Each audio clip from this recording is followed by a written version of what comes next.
റിഷുവിന് ഇക്കാനെയും കൊണ്ടാവാതെ ഞാനും മോളും ഒറ്റക്ക് കല്യാണത്തിന് പോവാണ് കേട്ടോ. ഞാനും മോളും ഒറ്റക്ക് എന്ന് പറയാൻ പറ്റൂലല്ലേ, ഞങ്ങൾ രണ്ടാളും ഉണ്ടല്ലോ അല്ലേ.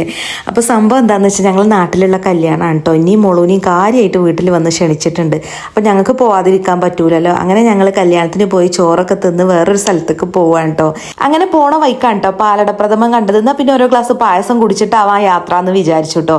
ബിരിയാണീൻ്റെ പുറമെ ഒരു ഗ്ലാസ് പായസം കുടിക്കുക എന്ന് പറഞ്ഞാൽ അതൊരു വേറെ വൈബാണ് അല്ലേ. പക്ഷെ റിഷു ഉണ്ടല്ലോ, ഓന് ഉപ്പിലിട്ട മാങ്ങി പൈനാപ്പിളും ഒക്കെ മതി പറഞ്ഞാൽ അതാണ് കേട്ടോ വാങ്ങിയത്. അപ്പം ഞങ്ങൾ എങ്ങോട്ടാ പോണത് എന്ന് വെച്ചാൽ മൂവി കാണാനാണ് കേട്ടോ. ഹലോ മമ്മിയാണ് കേട്ടോ കാണാൻ പോണത്. നല്ല റിവ്യൂ ഒക്കെ ഉള്ളൊരു ഫിലിമാണല്ലോ അല്ലേ. സംഭവം സത്യം തന്നെയാണ് കേട്ടോ. ഒരുപാട് ചിരിക്കാനും കരയാനും ചിന്തിക്കാനും ഉള്ളൊക്കെ നല്ലൊരു ഫിലിമാണ് കേട്ടോ. എനിക്ക് ഒരുപാട് ഇഷ്ടമായി. ഇന്റർവെല്ലിന് ടീയും പോപ്കോണും അത് നിർബന്ധം കേട്ടോ. സംഭവം എന്താന്ന് വെച്ചാൽ അവിടുത്തെ ചായക്ക് നല്ല ടേസ്റ്റാണ്. അതുകൊണ്ട് തന്നെ മോളിനെ കളിയാക്കൂട്ടോ, അമ്മ സിനിമ കാണാനല്ല പോരുന്നത് ചായ കുടിക്കാനാണ് എന്നും പറഞ്ഞാണ്ട് റിഷുവിൻ്റെ ബാക്കി വന്ന ജ്യൂസ് കുടിച്ച് തീർത്തിട്ടാണ് കേട്ടോ പിന്നെ അവിടുന്ന് പോകുന്നത്.